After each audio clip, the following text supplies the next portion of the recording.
Suresh Prabhu.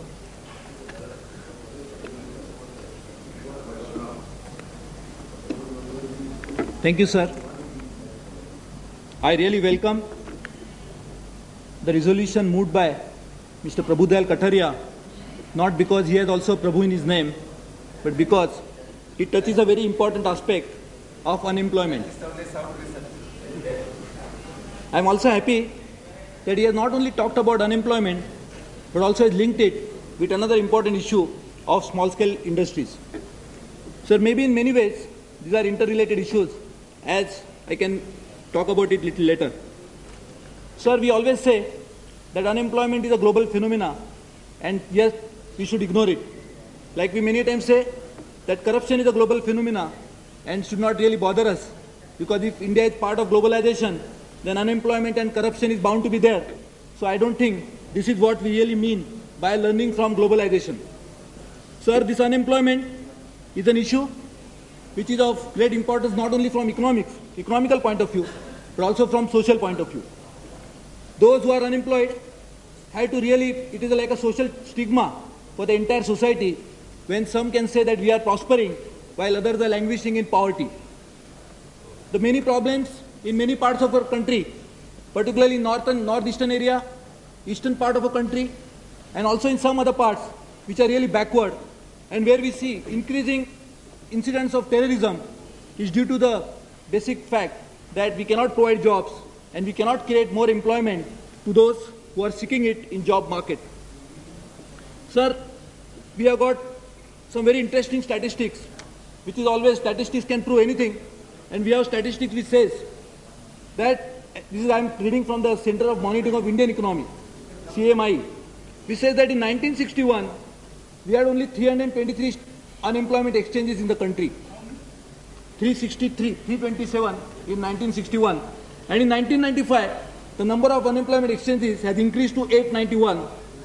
And the jobs, the people who had really registered themselves as live unemployment, as we call them, were 18 lakhs in that year, in 1961, which grew to 372 lakhs, that is 3 crores 72 lakhs 84,000 by the turn of third decade. But sir, this 1995, this is as close as 1995 after 35 years. But sir, this projection and these statistics, when we really try to compare with ground reality, as one of my learned friends said, that in every house there is an unemployed. Now is the situation, and we know that number of households that we have got in the country, sir, the unemployment must be definitely close to more than 22%, as was assessed by one very reputed agency which did a survey of unemployed in the country. And thus, these problems of unemployment assume the serious proportion, and if not tackled in the shortest possible time, may really assume very serious repercussions in the times to come. And thus, this problem is related to SSI also. So as we know, any job to be created in an economy could arise from three sectors: services, agriculture, or industry, manufacturing. Sir, in last few years, we have seen that the manufacturing sector is growing at a very good rate. It has even grown at a rate of almost 10%, but number of jobs created by this sector has not kept pace with this increase in industrial production. So this is a new phenomena which is taking place in a country wherein we are now going into new technologies, seeking to replace and displace workers and try to make more production efficient, cost efficient by displacing workers, and yes, the increase in jobs in manufacturing sector is going down. So other alarming feature is also the agriculture is not growing at a rate at which it should have grown. In fact, it is not even growing at a rate at which the population is growing. This is another alarming feature which is not part of today's discussion, but so this is another very alarming feature of the economy. The third sector, the services sector, is of course growing, as is growing worldwide, and also creating new jobs. But the jobs which are created in services sector don't relate to the ground realities of unemployment which exist in rural India. And as we know, 70% or 80% of India is rural, and thus we are really concerned about unemployment in that part of the country. Sir, we must now really try to find out solution to this problem, and small-scale industries which can really come to play and can really address itself to this situation. Sir, small-scale industry is something which can be started by really anybody. There is no entry barrier. As we discussed, some other industries, we are now creating entry barriers by way of saying that unless you have so much of capital, you cannot enter this sector. Unless you have so much of expertise, you cannot enter this sector.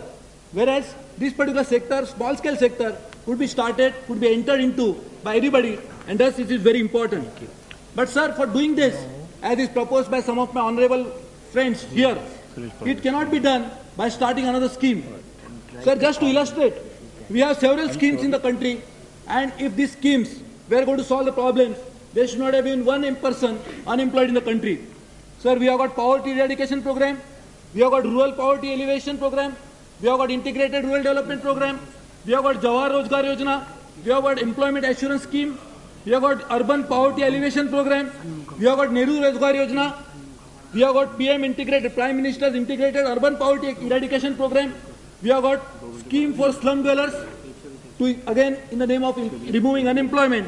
But sir, all these schemes so far have resulted into a net result. The bottom line is more than 22% of our people are unemployed in the country.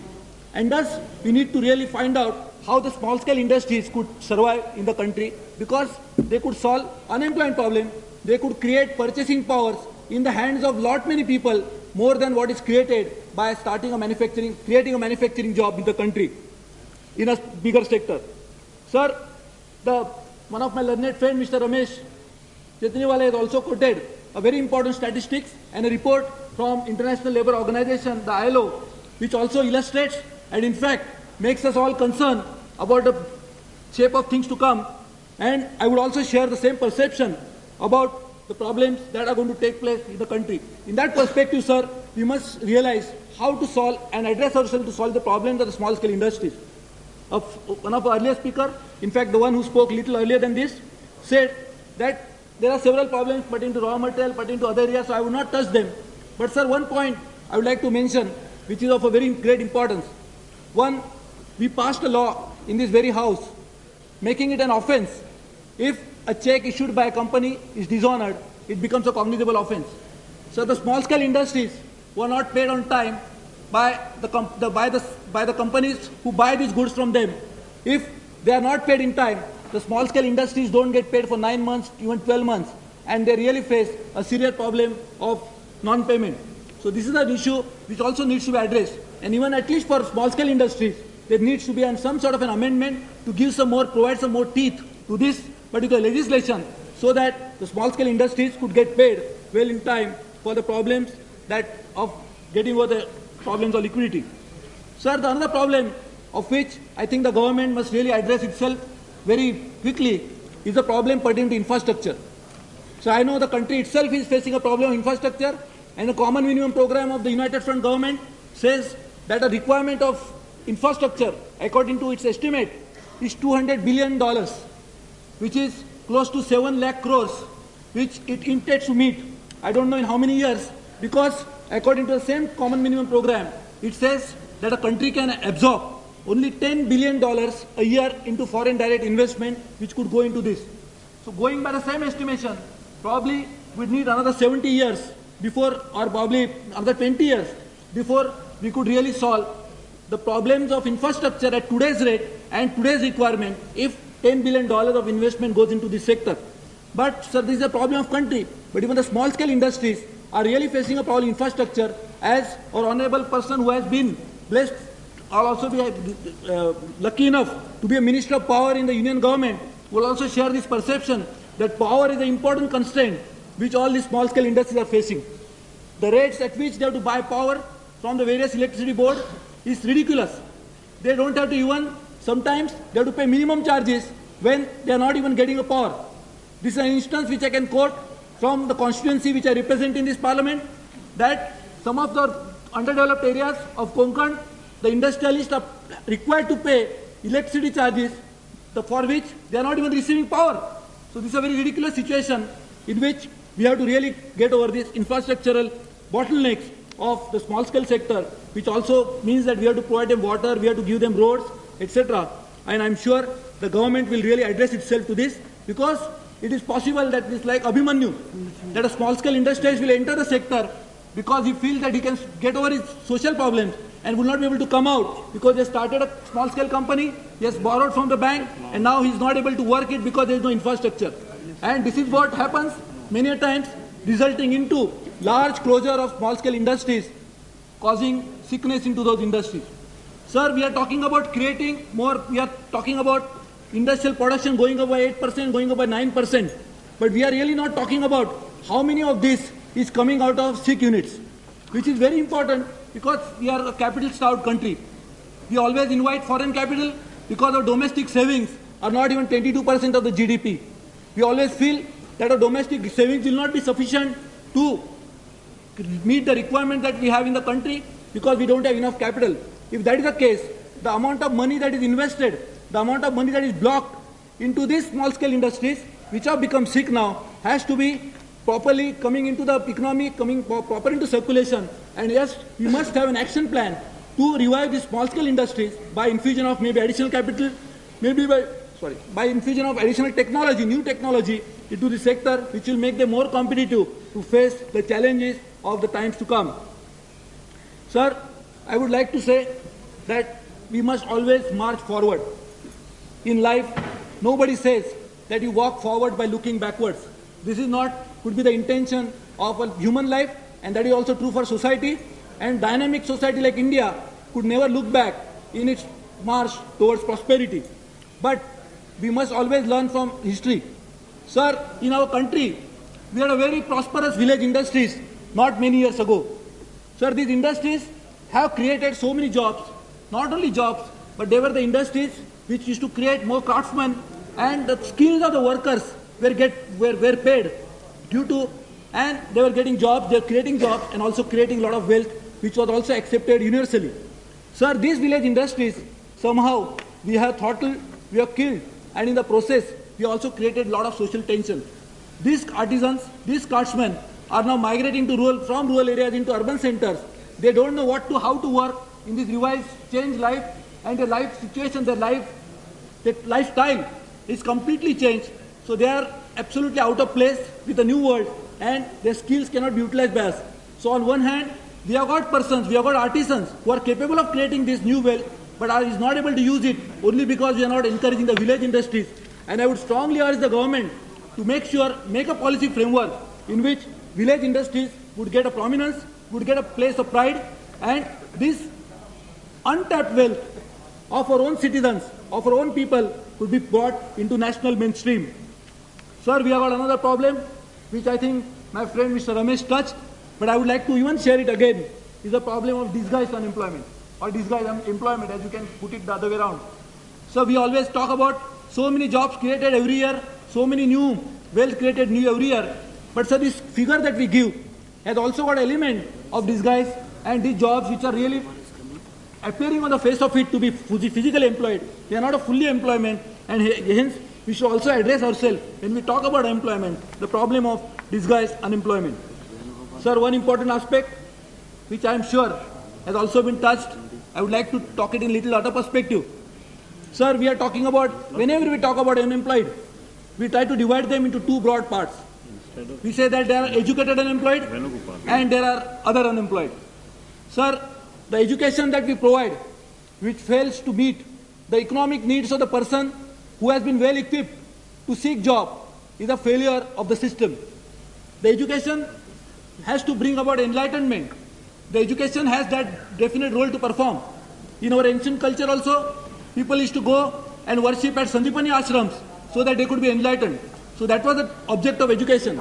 In a modern society, we said that education job is to, if you are not educated, you will not get a job. So people were under that misconception. They went to schools, they went to colleges, they went to universities, but their going there has failed them to provide jobs.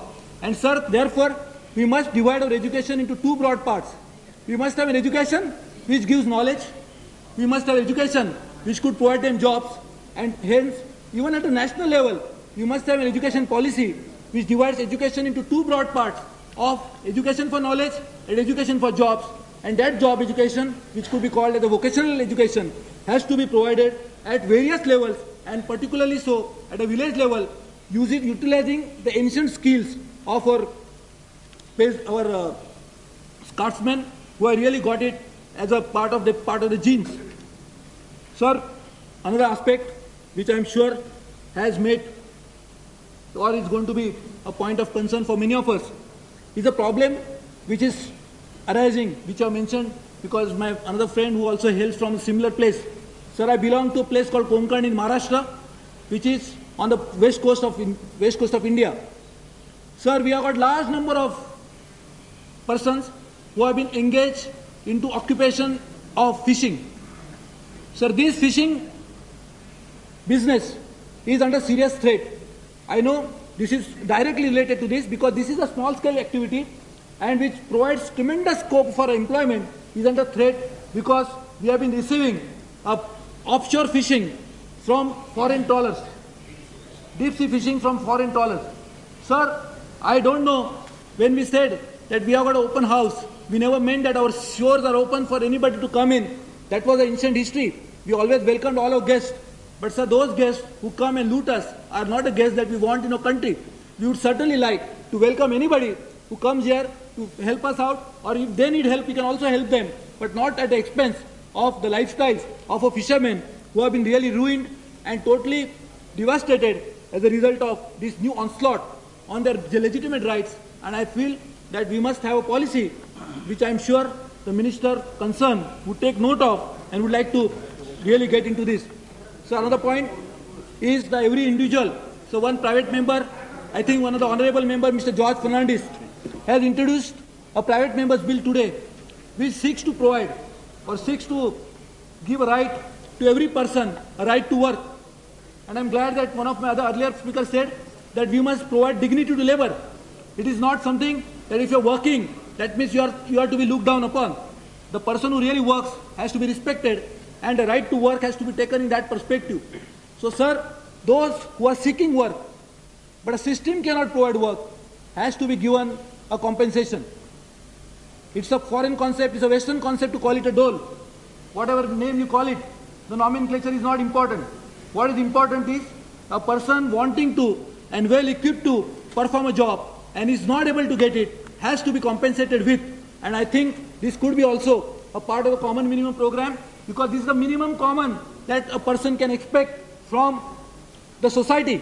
And as a guardian of this new society that is emerging, I am sure the common minimum program, if it doesn't have this minimum thing, which is so common and which can be commonly shared by anybody, has to be there as a part of the program. And I am sure a Prime Minister, who unfortunately is not present here at this moment, but hailing from a background of a poor peasant, would certainly share this perception more than me, because I cannot claim to be one such person.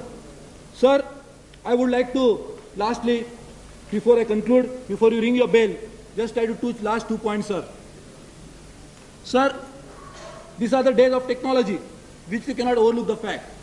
A new technology, the waves of new technology transformation, new technology changes are sweeping our country, and not only our country, but across the globe. And it is often described by many of the scientists, many of the economists, many of the sociologists as the age of technology. So we would not like to lag behind into that also.